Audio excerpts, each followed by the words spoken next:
Hello, everyone, and welcome. I'm Jeanne Gallagher, and this is Discover Rising Tides, How the Outside Makes the Inside Better. And we're here with Denise Stegall, our longevity concierge. Hey, Denise. Hello, hello. And what are we talking about today?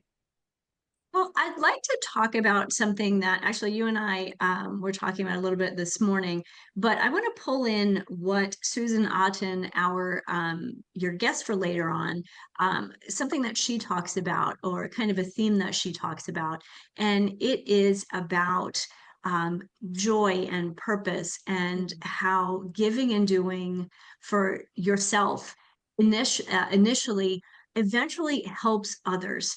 So when you're doing good things for you, you're doing good things for others when it comes to your health and wellness. And I'd like to talk about the first three. We'll do six of them. We'll do three today and three another time. Six things that can help you to live with more joy, more happiness, or as they say in français, joie de vivre. Especially, we say especially in turbulent times, but in any time in life, things get crazy, right? We get busy, people have babies and we gotta fly everywhere, all sorts of things. Life is never like this kind of even keeled kind of thing. There's always something going on. So I think it's really important for us to think about the things that can make us happy on a regular basis. Now, so help us to experience joy on a regular basis. Happiness is more of a fleeting emotion. Now, of course, we want to feel more happy emotions than we want unhappy emotions, right? But it really is that constant feeling of joy, of purpose, of contentment that I think we're really striving for. So I'd like to talk about what I think are three out of six of three important factors to focus on if this is something that you are searching for in your life. I think that too, we might not realize that we need to search for it. Mhm. Hmm. One of When the there's things an I think, absence of joy, you don't realize that there's an absence of joy until you find it, and then you realize you right, didn't have it. you're right, there's kind of a void, but you don't really know what it is. Hmm. And again, you may not be unhappy. Things are fine. How often do we hear people say, "Oh, things are fine. Fine. I'm Things good. are good. Everything's okay."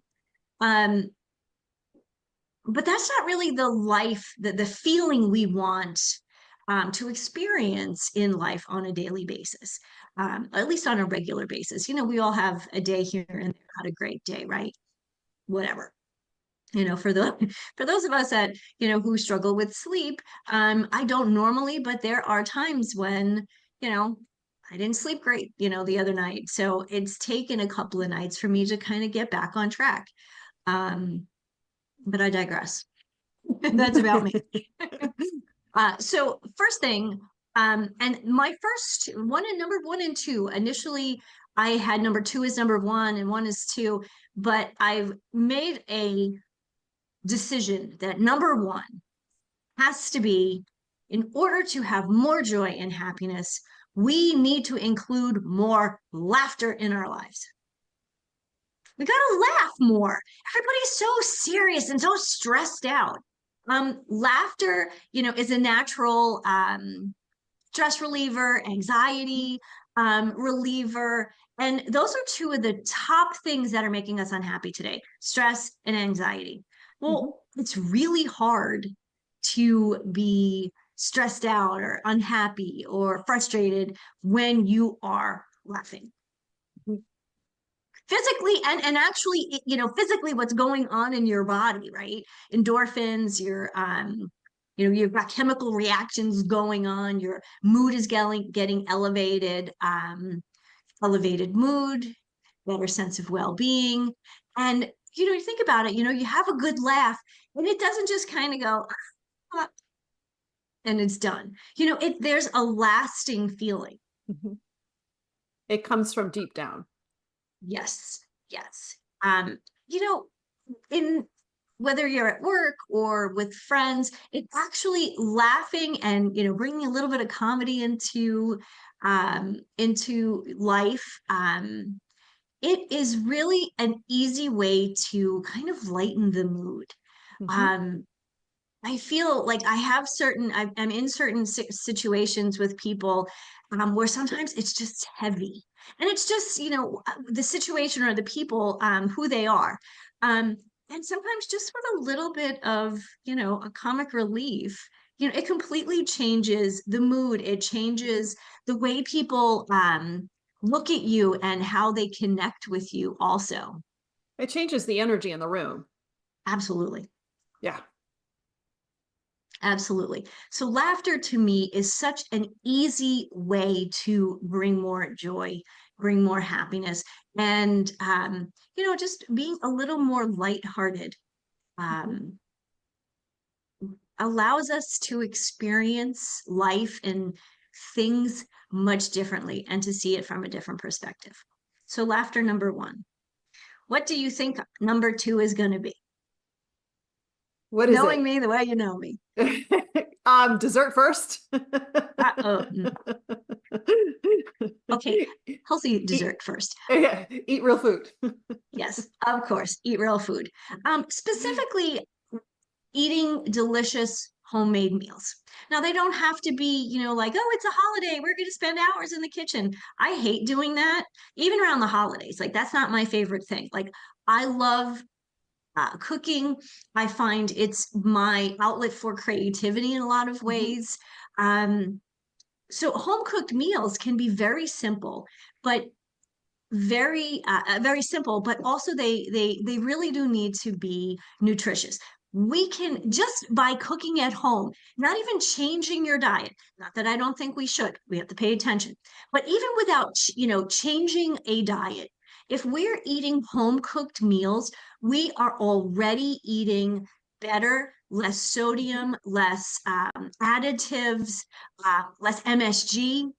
I was looking for salad dressing the other day. Mark likes ranch salad dressing, which I do not like unless I've made it myself.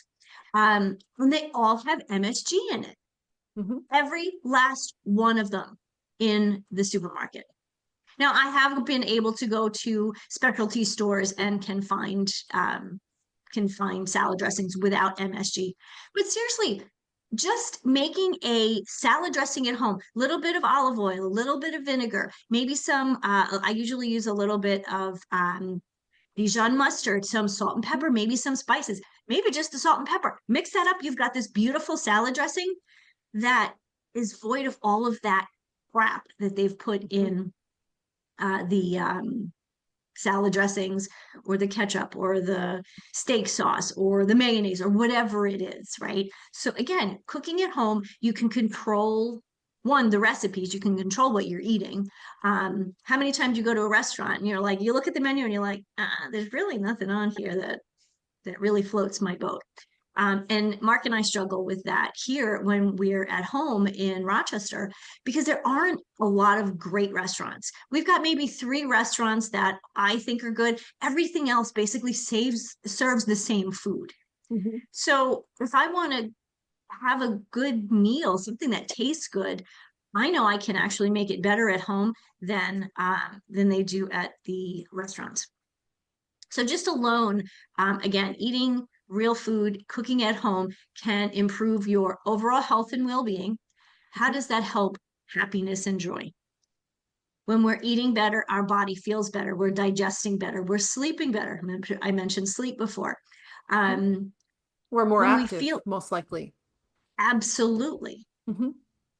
when we feel better, we feel good, we find more happiness, we find more joy. Why? Because we're doing things that we enjoy. We have, like you said, the more energy and um, life feels good. It takes the heaviness away. And literally, I mean heaviness when we're talking about some of these foods that you can have out at restaurants. Cooking at home, you can take the same exact recipe or the same exact meal and cut the calories in half the sodium, half the fat. So that's number two. All right. Number three, movement. We got to move. I like to move it, move it. I know I say these things quite And that often. brings the laughter. There's the laughter. See, I make things a little lighter. I think that me dancing around here, for those of you who are just listening, I'm dancing around in my seat. I look absolutely ridiculous. So you might want to check out the video. Then you'll laugh. Okay, back to where I was. Movement is a mood enhancer. Again, releases endorphins, alleviates stress and anxiety, promotes physical, emotional, and mental health. When we feel good, our bodies feel good, our mental state, our emotions are all feeling good and in a positive way. Oh, guess what? Happiness and joy, right? One of the things I think when it comes to movement or lack thereof, everybody goes, oh, but I'm tired. I had this conversation with my sister recently. She was driving home from work and she's an hour ahead of me. So I was getting ready to go on my treadmill or my elliptical. I can't remember. So it was probably 4 o'clock by me, 5 o'clock by her. And she was saying, oh, but I'm just so tired. Like, I had a busy day at work and la, la, la. And this is my sister, but could be my client. It could be my friend. It could be almost anybody right? I'm tired. Everybody's always tired. What helps you to actually be less tired is actually moving. Do something. Why don't we do it? We don't establish a routine with movement. Notice I'm not saying exercise, because I think as soon as I say exercise, everyone's like, oh my God, because now people like you and me, we take movement and exercise to a different level, right? Jeanne, you go to CrossFit, you do yoga, you do every outside sport that I know of, except for running. That's one I know you don't love. No running here. That's the one that I do. Run. I can walk for days. Don't gonna there run. You go. No running. But the point of it is, one, everybody's tired. Two, because there's no routine. And I find that if we put movement on our calendar, if we make it something we do every day, now it doesn't have to be the same thing every day. And I would actually encourage that you don't do the same thing every day. One, you'll get bored into use injuries but because of that. But when you actually establish a routine of at 4:30, I'm going to go for a walk, or at 4:30, I'm going to go for a bike ride, whatever it is, you plan the rest of your day accordingly. When you get outside and do that, you will feel good again, and you'll want to keep doing it, right? Obviously, there are, so the mental and physical benefits. What are some of the others?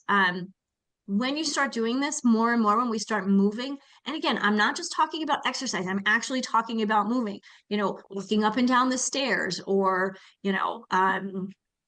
I have to do that. If I want a cup of tea, I have to go up 2 flights of stairs because my office is downstairs.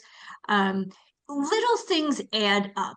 We are very sedentary. I mean, think about how many hours we sit in front of the television. Or I found a statistic the other day. We spend, as Americans, 28 hours on average scrolling through social media. Guys, I think we can find the time to do some movement. But again, so movement is going to be great today, but this is how you're really going to find your health and not your health and happiness, your joy and your happiness, right? You're going to lower your blood pressure. You're going to improve your cholesterol. You're going to lower your blood sugar. Obesity and diabetes is a huge epidemic in our country. Movement will help to move the needle in the other direction. And of course, strengthen your muscles and bones for flexibility. And when you start to move more, whether you intend to lose weight or not, you will notice that a leaner side of yourself.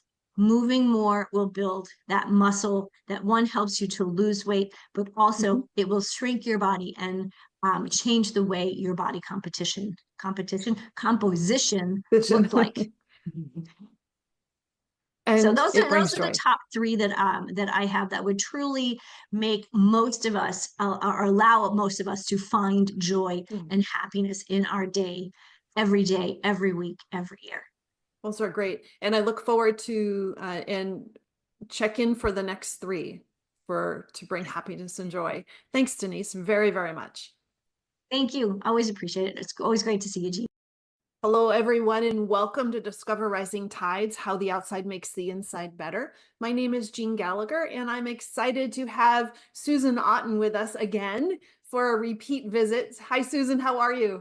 Really good, really good. Thank you. This is fun. Oh, I'm so excited for this. And so give us a quick little bio, and then we're gonna dive in and work our way around. Perfect. I love diving in. So I am Susan Otten, and I'm founder and CEO of Indie Do Good, which is a logistics company, and or the simpler term is 3PL, which is third party logistics. Mhm. And we support mostly CPG companies, a couple of industrials that have a strong element of doing good. That's why it's called Indie Do Good, so independent companies. And so we do a lot of pick, pack, ship for consumer orders for them. We help them with their B2B, so that's shipping. We might receive a semi-load and then turn it around, break those pallets down and ship it back out 2 pallets at a time or whatever the customer needs. And that's to the point of we're kind of a non-traditional or a little bit different kind of 3PL company. We like to say we're kinder, gentler because we're women owned, mostly women employees.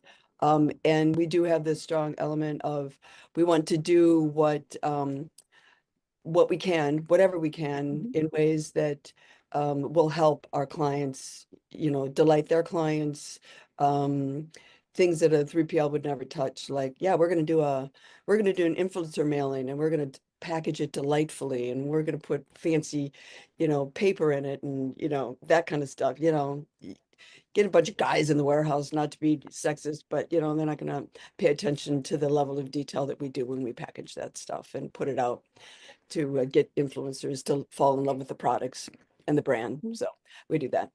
And it's kind of fun. It's full circle. When I started my 15-year career with Apple, I just remembered this recently that I also started in a warehouse. And a friend of Mm. mine who was the warehouse manager recently sent me a picture that we took of the whole team back in, I think, the late 80s or something like that. And it was just hysterical. Like it took me a while to find myself because Oh, that what I looked like back then? Wow. what a fun look back. Yeah, that was great. And then, but the other part of my life, the more the personal side is my husband has Parkinson's. So we Mhm. have dealt with that early diagnosis when he was 51, not as early as Michael J. Fox's diagnosis at the age of 27, Mm. but and our daughter came up with the idea that she wanted to raise money for Parkinson's. So she ran a couple marathons because during the COVID period, right after COVID, marathons were so crowded, you couldn't get a bib. You couldn't, they were drawn by lottery and it was really hard to get in. So she ran for Michael J. Fox because the nonprofits would buy up bibs and it was a fundraising initiative. Mhm. So she did that. She did New York and Chicago that way. Mhm. I did Chicago, but the year before, and I got in the lottery because how many old people really want to run a marathon? And that was fun though, because that was in 2019, right before COVID. And I beat my time from, I think it was, can't even remember now, 18 years before that, I ran Wow. the marathon and I beat my time the second time I ran it. So that was fun. And then I followed my daughter when she ran. It's like running a marathon if you've ever done that, to try to follow a person running a marathon, but you got to get cool pictures, you got to wave and all that stuff. So there's that, but she's the one that had the idea she wanted to do something bigger than just a couple marathons. Oh, she also did an Ironman for Parkinson's, but she wanted to do something really distinctive. And Mhm. so we used to live in Georgia, close to where the trail, either for us it terminated, for most people it begins, Mhm. and at Springer Mountain. And she said, let's hike the Appalachian Trail. But she said that to her best friend, soulmate, going to be maid of honor in her wedding this summer. And at the last minute, not last minute, she gave us plenty of notice, but she had to back out. And then, but Mama Bear wasn't going to let Baby Bear hike that whole 2,200 miles by herself. It's a little bit dangerous. And so a few places where there's creepy people along the trail. And so I went with, and it was such a blessing to spend that amount of time with our daughter, who had been away from home 4 hours or 4 years in undergrad, 4 years in vet school, 1 year vet internship.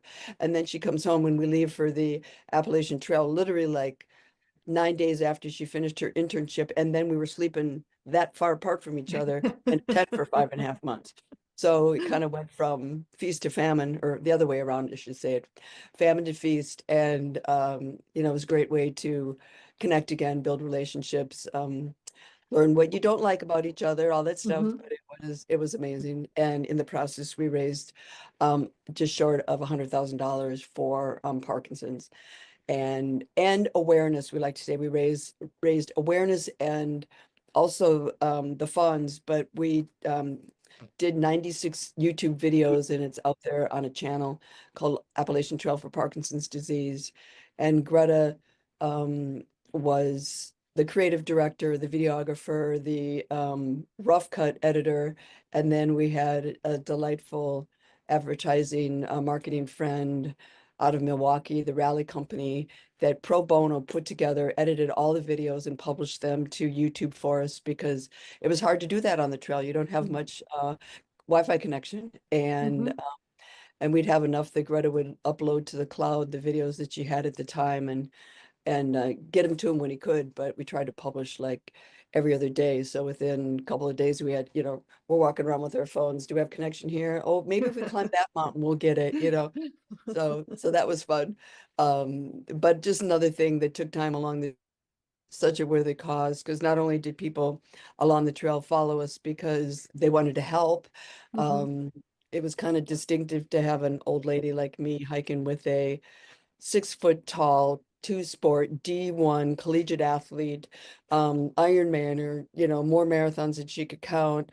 And, I'm barely 5'4". I've done 3 marathons, but really, really slow. Like my first one, they closed the course, and I just made it before they closed the course, like within seconds. So, I mean, that's really, really slow. But I I call got it done. completed. Yes, that's all you care about. That's about 24 miles more than me. Yeah, you got the medal. Yep, you got the medal. That's all you need. So anyway, it was just, the trip of the lifetime, more blessings that we could count, more miracles of God we could count. And the videos were amazing because they were like one of our main communications with people that we didn't even know. And if they lived along the trail, the other thing about the trail that was just so, I can't even think of the adjective. Delightful isn't even begin to come close enough, but it restored our confidence in humanity and how kind people could be. It is. Yeah. It's, I'm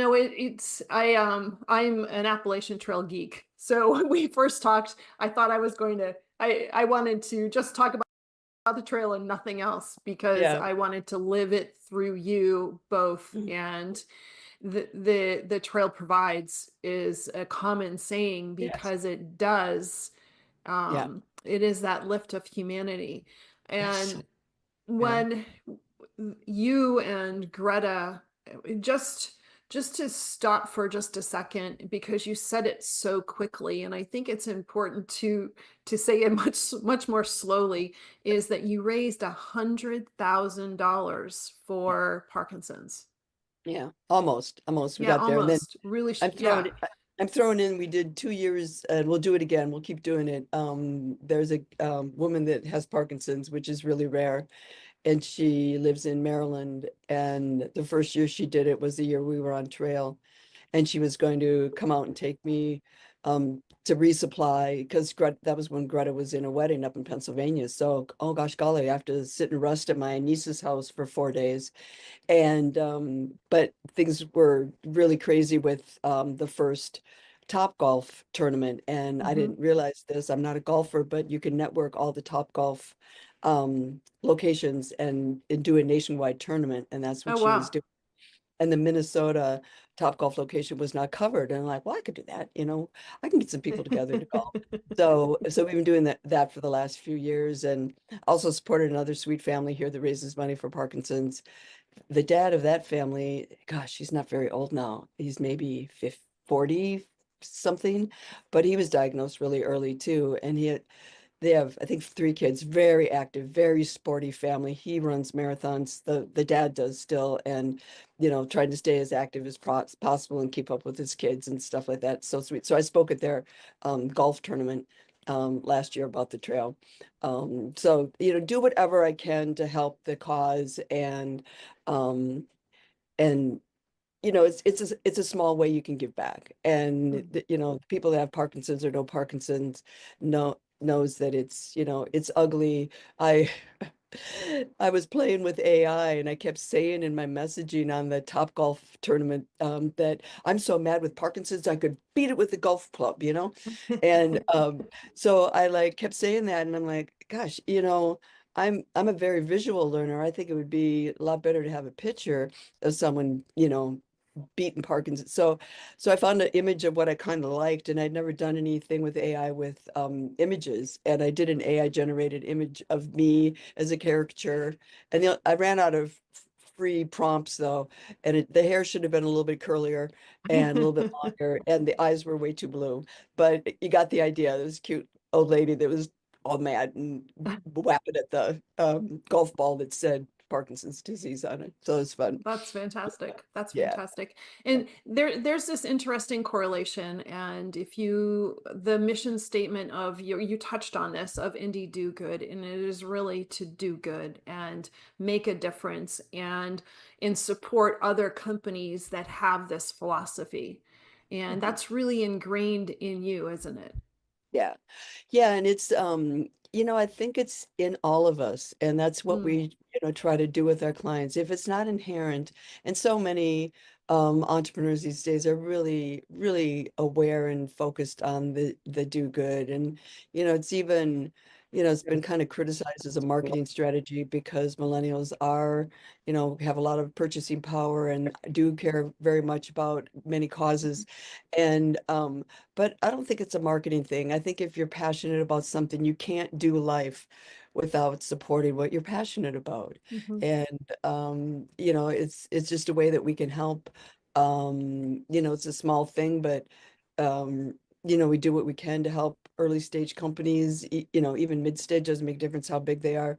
If we have room in the warehouse, which we do, we'll find a way to care for them. And there's something so special about supporting causes that you believe in, and then you're going to be surrounded with the community that believes in supporting that cause that you believe in. So it helps you, because especially like Parkinson's, it takes a village, really, and it's hard to get your brain around that disease. Pardon, that's not even a bad pun. That was a mistake.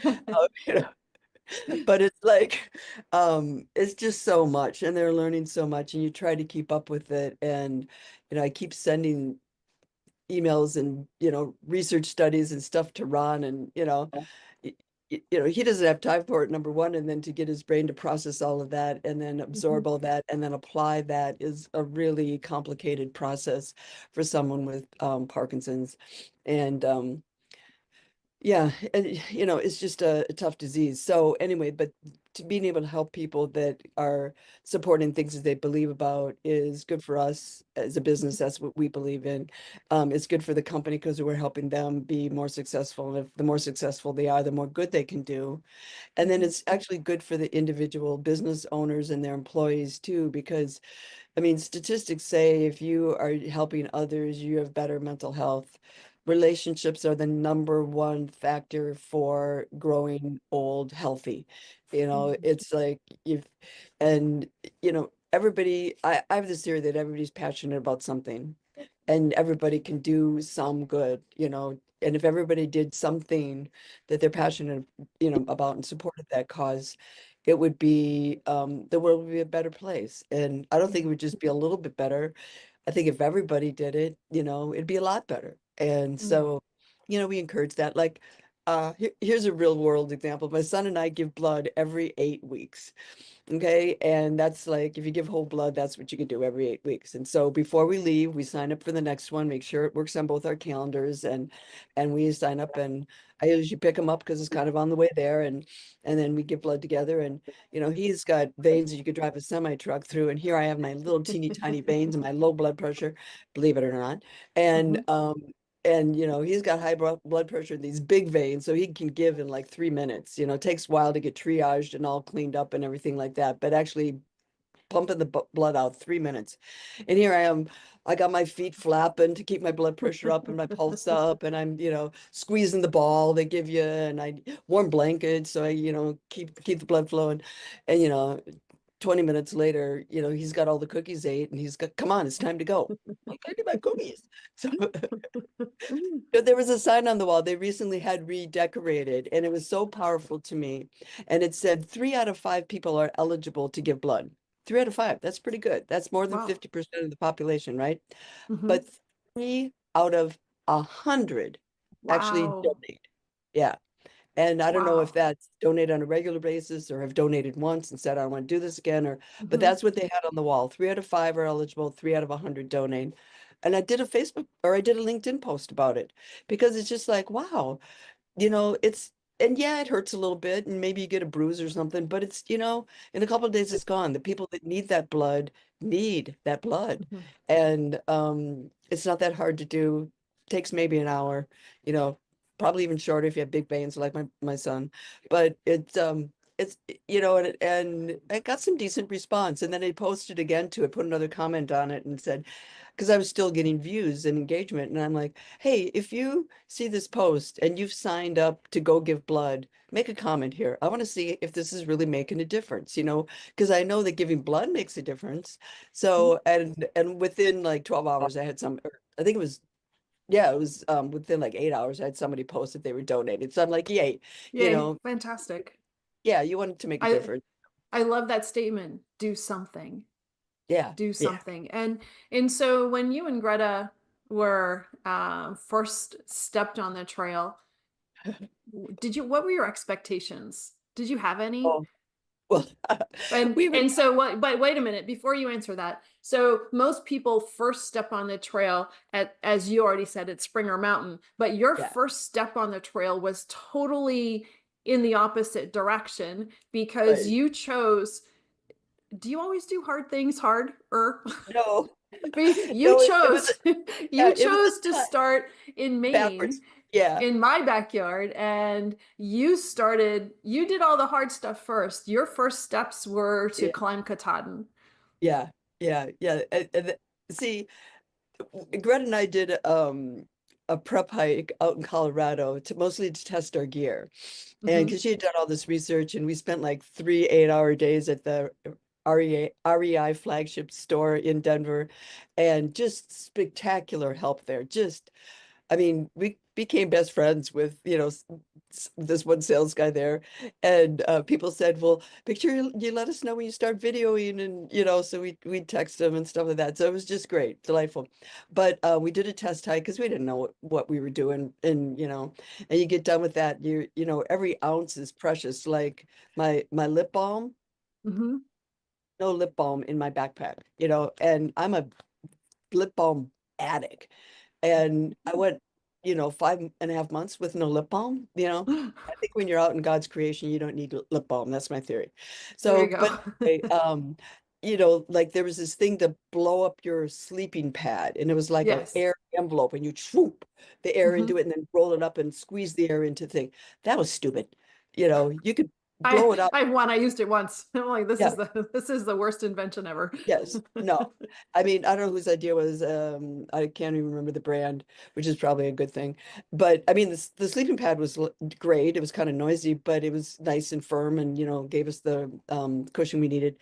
But I didn't need that thing to blow. And it weighed more than an ounce. And it was kind of big and clunky. So that did not go with. But in that in that experience being, I was out there where she was finishing up her vet med internship, which is why we went late, because that wasn't done until July 4th. Mhm. And they closed the state park where Katahdin is in Maine, because people, when it snows, people get lost on the mountain and die. Mhm. And Okay. so they don't like that happening.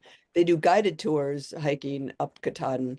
But the other thing is you hike for 4 miles just for the fun of it to get to the top, because that's where you start, is at the That's the top. starting point, right? Yeah. So It's that the 4 miles, approach trail. yeah, it's just kind of for the fun of it. And then we didn't want to go back down the same way because that's boring. And besides, Greta was a purist and had to step couldn't deviate from the trail. Like Mhm. if we had a cabin we were staying to or shelter and the trail goes like, this, and it's Mhm. off trail, so you could hike like this to get to it, and then you hike like this to go back to the She's trail. got to go Then back to the original spot. yeah, Yes. because then you're missing the trail. You're not That's doing the right. whole trail. No blue blazing for And Greta. I did that with yeah, none of that. And I did it, except there was one where it was, no, I'm not doing that, and I'm like, I'll wait for you, I'll rest, and it was like, I don't know what it was, I don't remember now, but it was like, and I did it one time, and it's memorable. It kind of like I don't know if I regret it. I would probably do it again, but it gave me pause. It was a big decision. But I didn't really know a lot about the trail. So it was great. We did that test hike, testing the Mhm. gears, but we also recorded some pre-video. And there was one scene in there where I have this look on my face like, and the caption is ignorance is bliss. And because I really didn't know a lot about the trail, and that was really true. I knew it was long, I knew how many states it went through, I know it went up and down a lot, but you know is up and down um is up and down like Mount Everest 16 times, does that even seem like a real number to you? I did the Mhm. math on it. It's like 176 miles or 179 miles, because 16 times the 29,000 feet, whatever, for Everest. And it's like, that's not even really real. I don't know what 176 miles going up and down means really. And so until you do it, and I think there's a saying too, the best way to train for the trail is do the It's trail. to do the trail, Yeah. right? Yeah. There's not a lot of mountains Exactly. in Minnesota so that I can practice, and work up, the right muscles and stuff. But man, you work them up really quick on the trail. And remember Jane Fonda, Mhm. buns of steel. Yeah. Holy wowzer. Yes, I know what that means now. Like we had no butts when we got done. They were just like all just flat muscle. So, um, but I would do it again. I mean, it was a great experience. It was, hopefully not a once in a lifetime thing. I don't know what I'm going to, do next to, and it's been a few years now and I'm a little bit older. And I did the math once too. I had my financial planning son, um, verify my math, because I don't really do numbers, but when you calculate like the number of people that do the trail each year and the percent Mhm. of women that do the trail and the percent of people that finish the trail, do it in the Mhm. whole, it comes out to we believe from our calculations and the statistics we found, I'm one of less than 10 women my age that have completed the trail in all Mm. time, not just that year. Wow, that's amazing. So, Yeah. yeah. And so And it that's is. not surprising, but it is an amazing number. Yeah, yeah. Because I mean, we met so many people. On the trail that would like fit the norm.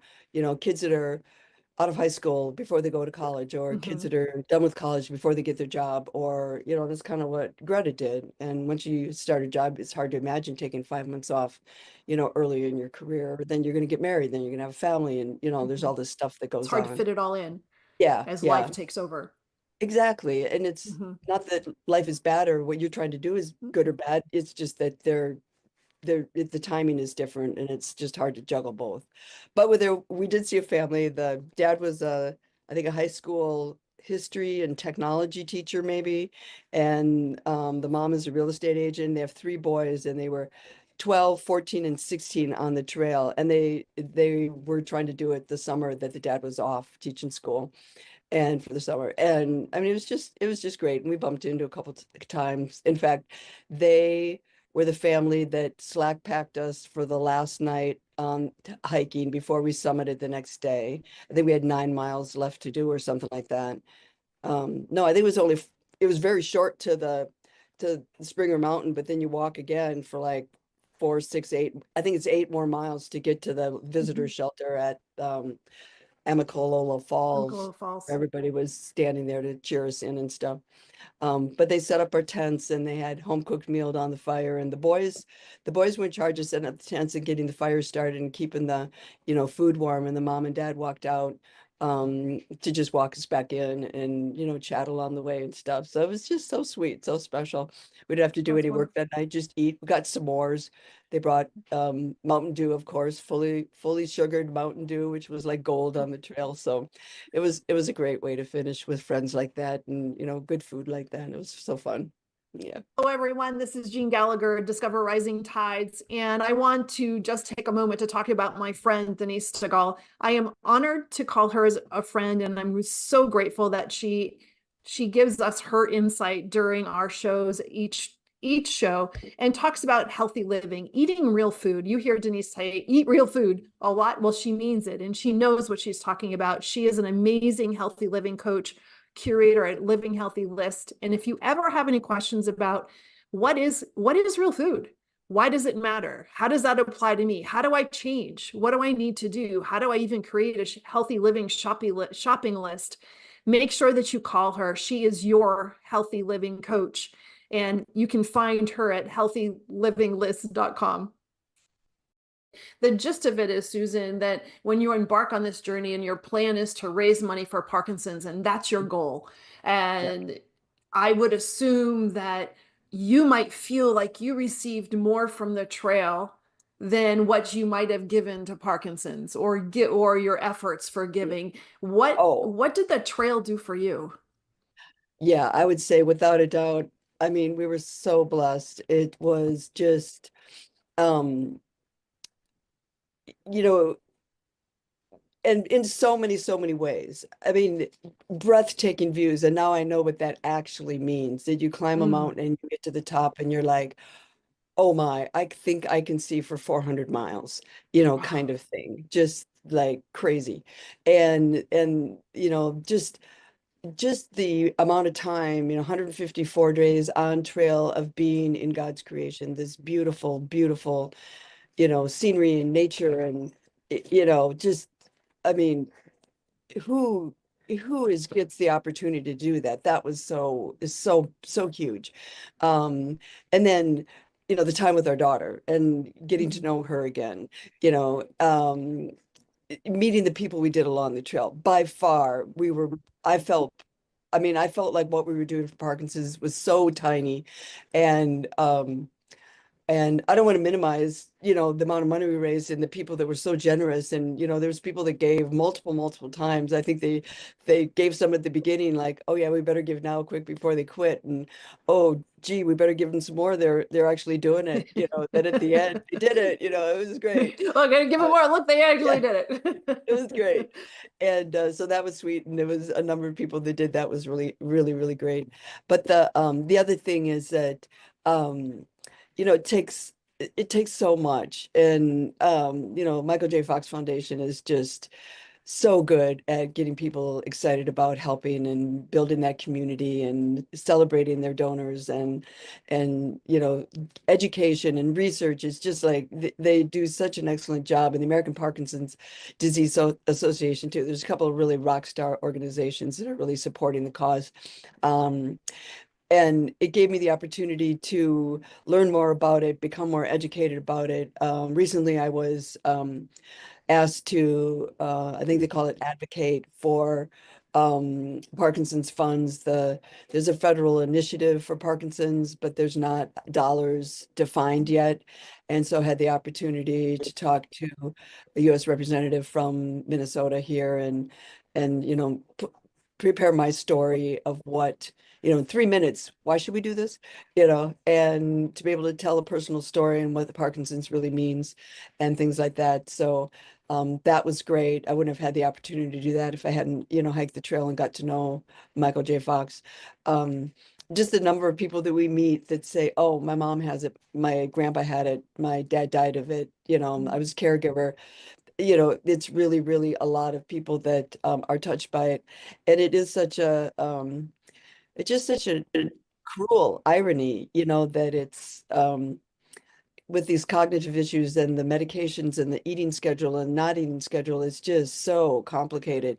And it's been, that's been a real challenge. And you can set alarms on your phone and title the alarms, and you can have a spreadsheet you're referring to, and, you know, I don't know that a day goes by that Ron is able to do his medication and stuff the way he's supposed to do it. It's just so complicated and so hard, and we're working hard to simplify it and that kind of stuff, but it's still difficult.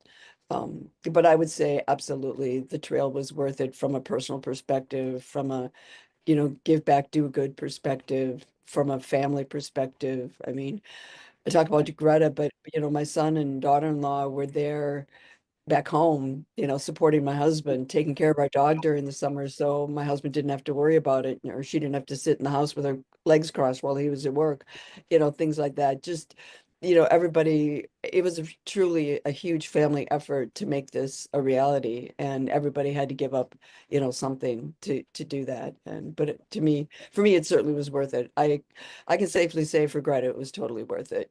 I think for my son and daughter-in-law too, and whenever I would fall and have an injury, Ron would offer to come out, and I think he was a little bit jealous he wasn't hiking. And Greta wouldn't let him do it. It was like, you don't have any idea, what this is like. But she did take him hiking out in Colorado a couple times to some pretty difficult hikes. So, Oh, and she that's got him to run a fantastic. half marathon before we left. So she Oh, keeps that's fantastic. him active. Yeah. Yeah. But the learnings So, were great too. What I learned, not just the emotional stuff and that, but yeah, there was a lot of really solid learnings along the trail that kind of surprised me. But when do you have that amount of time to just think, mhm. So E. Cummings says sometimes I sits and sometimes I thinks and sometimes I sits and thinks. Well, I have to do my version of that. Sometimes I hikes and sometimes I thinks and sometimes I hikes and thinks. Because you have a lot of time to do that, Yeah. and it's awesome. It's really And we awesome. don't take the time for that anymore. I think the world is so fast that we're not allowing ourselves the chance to slow down, Yeah. to be within.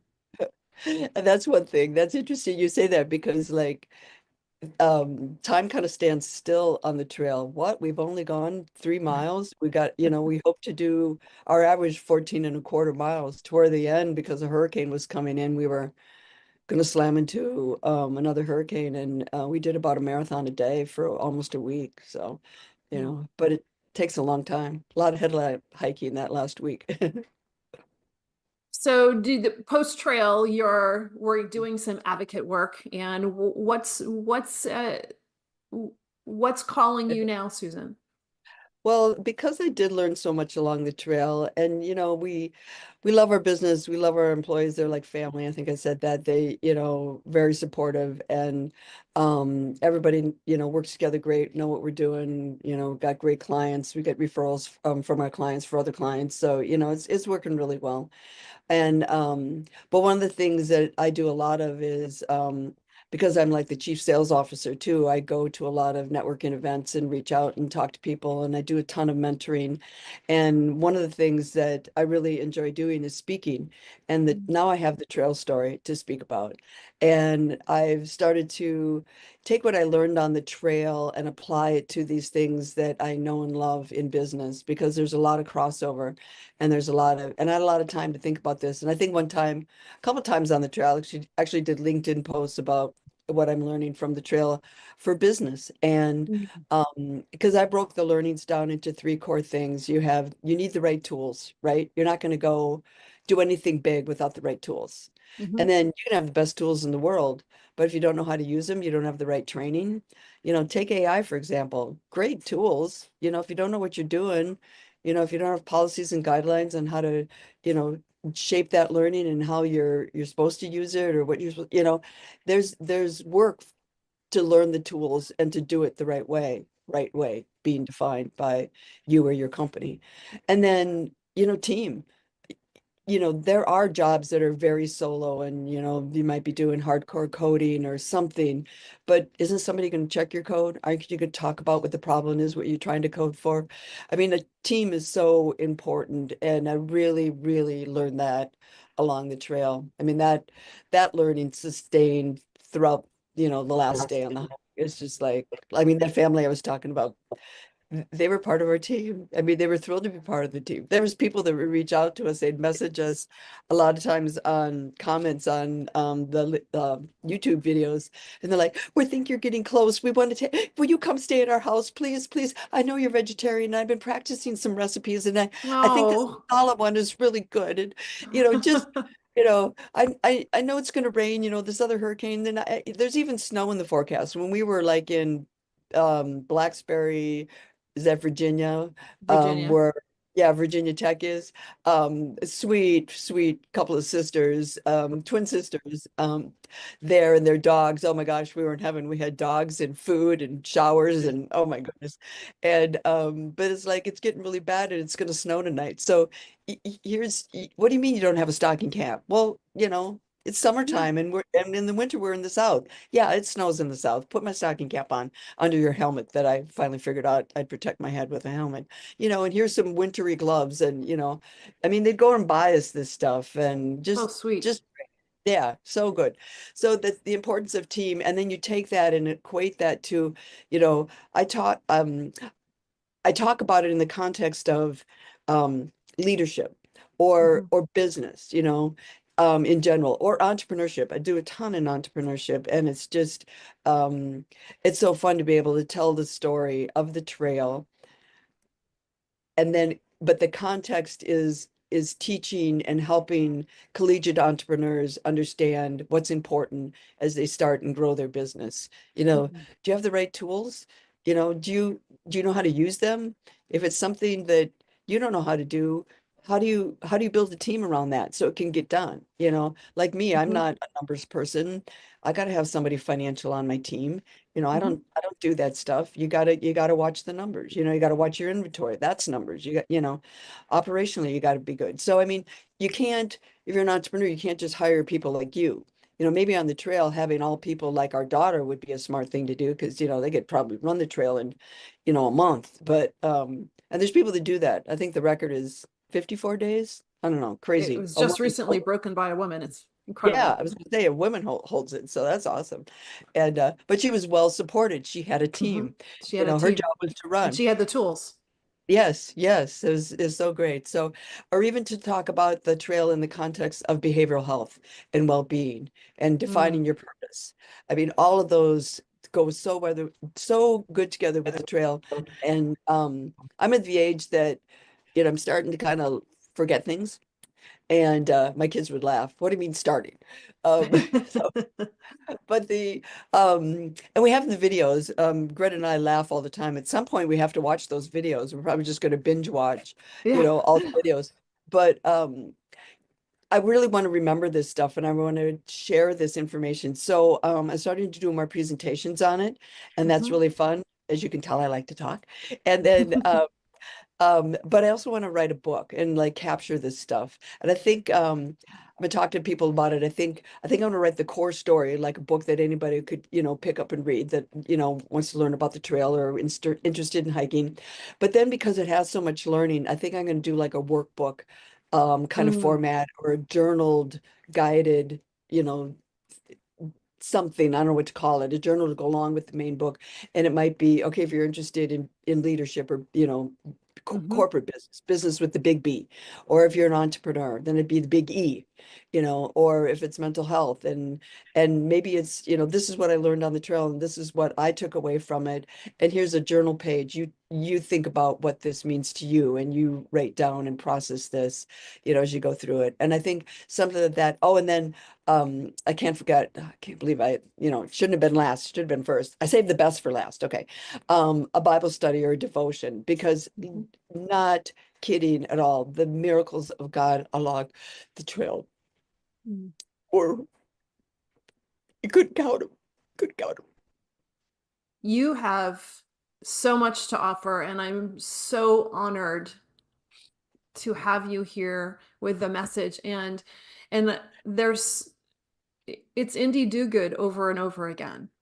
It's Yeah, everything. And it yeah, is your ability to raise money for Parkinson's and look how much that you gleaned out yeah, for yourself. And then you're taking that knowledge and that new yeah, experience and you're sharing that with others.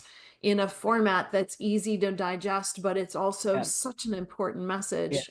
Yeah. I Well, am, and yeah, your it's so, speaking career is that it's the next, yeah.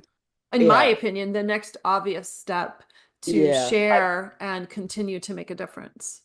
Definitely. I think it's just like it's kind of like when you have good news and you want to go tell somebody, you can't keep it Mhm. inside. It's kind of like that. And Yes. even though it was a couple of years ago, I'm still excited like that. And now I have AI tools. I mean, I was talking to some other speakers and they said, "Oh, you got 96 videos? Well, this AI platform will listen to your videos and write the transcript of the whole thing, and then you can divide it up into chapters and you'd have it written in a weekend." And there was Well, another there you woman go. that uses AI, and I think it was over the holiday weekend. She was alone and had no family, and she wrote 16 books over the weekend. Like it was a Oh long my. weekend, but still, yeah. So, and like heck, I'm a accredited professional communicator. That's what I did in my job, before I did this other stuff. And so I should be able to crank it out, get AI Oh, to do the rough draft, and yeah, away we no go. doubt. No But I've been doubt. saying this for And a while. when that happens, you're coming back. Yeah.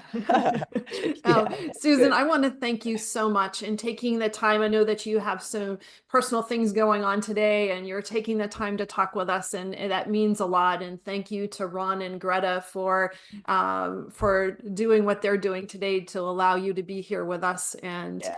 I so much appreciate it. I love your story. I could talk to you for hours about the trail, Yeah. and you just do good everywhere you go, and it's an honor to know you. Yeah. Well, thank you. And to end on that note, I don't want people to think that, doing good means just raising money. I Mhm. mean, there's so many ways you can do good. I mean, seeing people see, that movie that's like, I see you. People want to be seen. They want to be heard. They want to be acknowledged. They want to be smiled at. And it might seem like a small thing, but you never know what people are going through. And, raising money is great. It's not the only thing. There's lots of ways to do good. So just What find a one that beautiful, works for you. what a beautiful way to end that. Thank you.